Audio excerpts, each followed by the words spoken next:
Hello, good afternoon. My name is George Laird and welcome to the Laird Report. On today's show, we're going to be talking about the Russian and Ukrainian conflict. The current crisis between the West and the Russians over Ukraine is probably the worst instance since the Cuban Missile Crisis in the 1960s.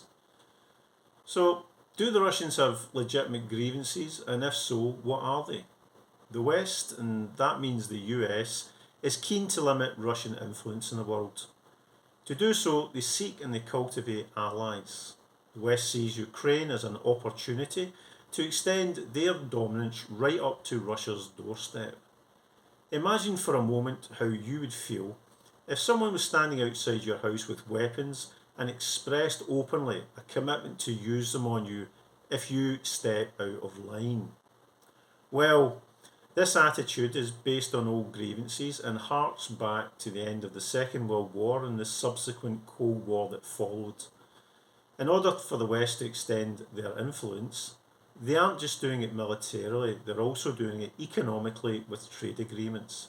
Trade is a way to bring Ukraine into the fold, and you can see why. Ukraine is a resource rich country in terms of raw materials. The step to bring Ukraine into NATO, however, is a bad one. It isn't well thought out and it isn't particularly smart. It is in the interests of the Ukrainian people to be neutral rather than pick a side. Ukrainian politicians, it must be said, have acted rather stupidly. There's a huge legacy of Russian born people who live within their borders, especially in the Crimea and further east towards the Russian border. These Ukrainian politicians have effectively been emboldened by the West and they have effectively acted rather stupid. I have to say, it's absolutely incredible how they have acted.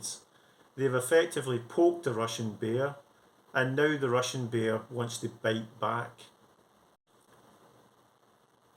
Vladimir Putin has repeatedly denied that he plans to invade Ukraine. I don't believe him, and neither should anyone else. Is Putin stalling for time? If so, why? Well, one reason is that it takes time to build up men, material, and resources, and of course, practice. To invade a country, you need to practice how you're going to actually do that. To that end, the Russians and Belarus have been involved in joint war games, which will no doubt benefit Russian forces greatly in the event that they plan to invade the Ukraine. The classic pincer movement is obviously the two-pronged attack from the Crimea and from Russia itself to cut the country in half. This would be a strategic pincer movement which would meet up at certain Ukrainian towns and cities, especially those that have major highway and junctions for rail, etc. In a second wave, if there is an invasion, you could see the Russians coming from their own borders westwards in a steady advance to link up with any two-pronged attack, to ensure that their initial advance is protected in the rear. So, what could the West do if the Russians attack? Well, this raises other questions about NATO members in the south. Romania has been a NATO ally since 2004. It hosts US troops as well as Italians and Polish. But the Romanians wouldn't want to get involved in this conflict. As you look at the Western countries that border Ukraine, you can't see them being willing to turn their countries into battlegrounds or indeed be staging posts for any US and Russia conflict. Although the US has sent 3,000 troops to Poland, their presence there is entirely meaningless. The US President, Joe Biden, reiterated that under no circumstances would he send troops to Ukraine, even to rescue Americans in case of a Russian invasion. That tells you an awful lot about Joe Biden, and it tells you about the thinking of the US administration. As we have seen by his Afghan withdrawal, President Joe Biden is a weak president. If he ran from the Taliban, does anybody seriously think he would stand up to the Russians beyond mere words and economic sanctions? I don't. Why are American troops in Poland? Russia has no strategic interest there, as they are signed up to the fact that Poland is European and that the Poles would fight to the death if Russia tried to invade them. They remember how the Russians treated them during the Second World War and afterwards during the occupation.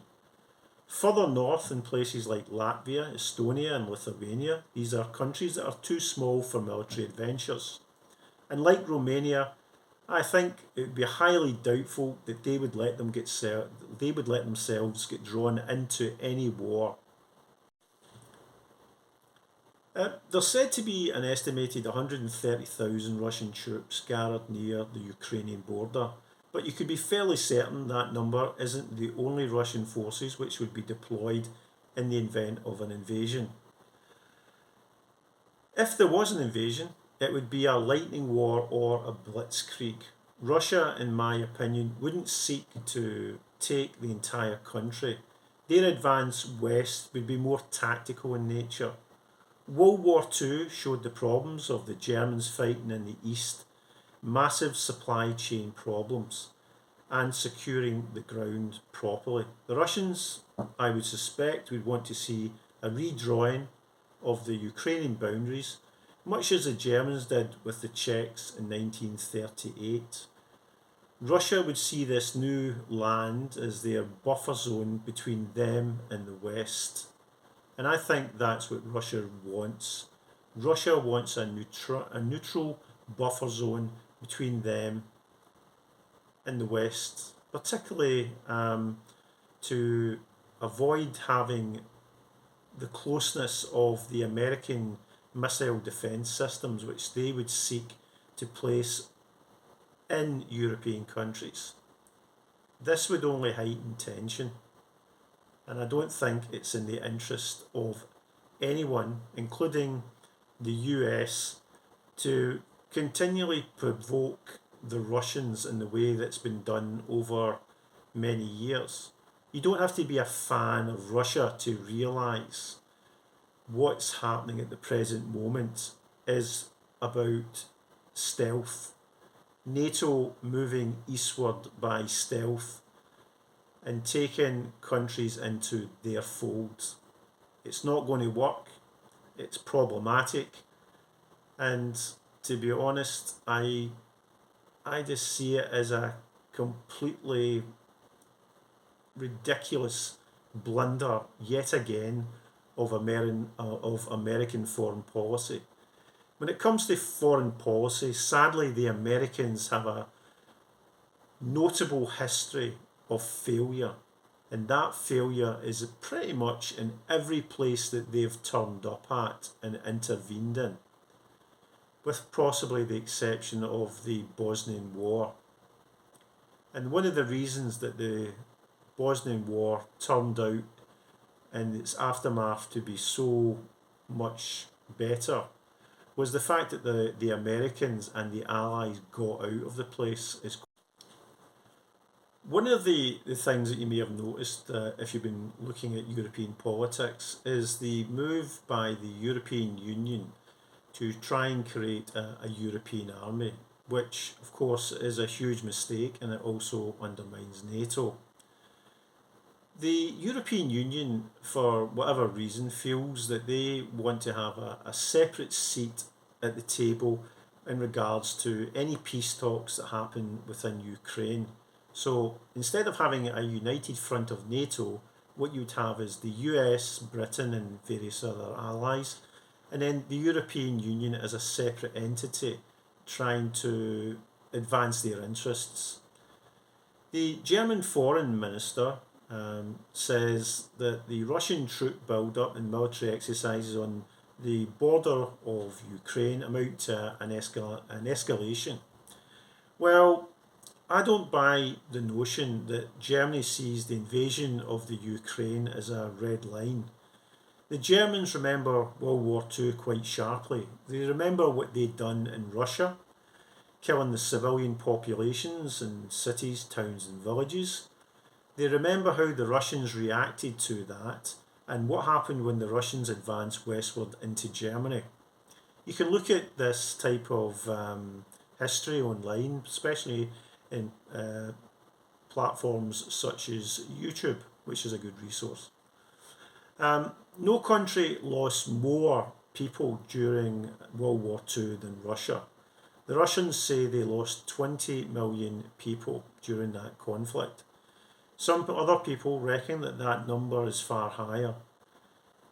If the conflict in the Ukraine escalates beyond Ukraine and into a world war, then everybody loses. I would suggest that the West, despite its posturing, has already decided to abandon Ukraine when push comes to shove. If there is a viable solution to get everybody out of this, it is for Ukraine to renounce its any desire to join NATO, now or at any future date. If there is an invasion, then peace talks would become more complex because the Russians would want to redraw the map of Ukraine, giving them Crimea and possibly other areas which they would take in any subsequent invasion. At the end of the day in the West, it'd be quite easy to play the blame game and lump it all on Vladimir Putin as the baddie. But the truth is more involved. The West encouraged and emboldened the Ukrainians to act up against Russia.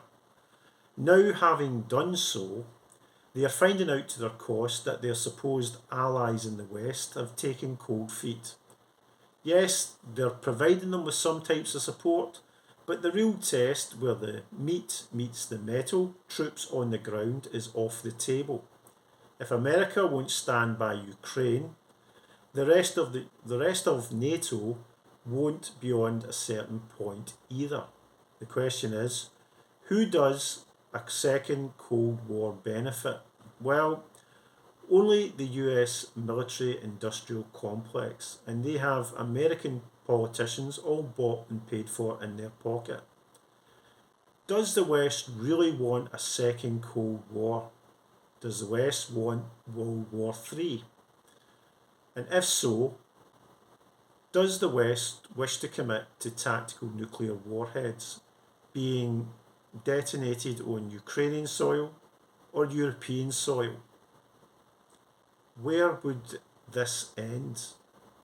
I don't see the Russians backing down, and I don't think that they are bluffing. But Joe Biden's presidency running down, if you're going to invade the Ukraine, this represents the ideal time both politically and militarily. But like most wars, the people would be the ones who do the real suffering. Ukraine cannot win a war with Russia. It doesn't have the technical ability, doesn't have the resources in terms of tanks, planes, personnel to win. Peace, it would seem, is not just the preferred option, but it seems to be for the Ukrainians the only option. And I would urge the Ukrainians to do the right thing, not for the political class, but for their people. Because the most precious thing in any country is people. And the Ukrainian politicians have sadly placed those people in danger. This is what I have to say about the Russian conflict. Other people would have different opinions. But I think at the end of the day, it is emboldened on the Ukrainian politicians to do some serious thinking and get themselves out of the hole that they created. We don't need a war in Europe. We don't need a war in Ukraine. And we don't see how anybody benefits from the killing. Warfare these days tends to be rather quick events, but does the aftermath of the Russians holding Ukraine, if the people rebel Already we've seen many stories of little little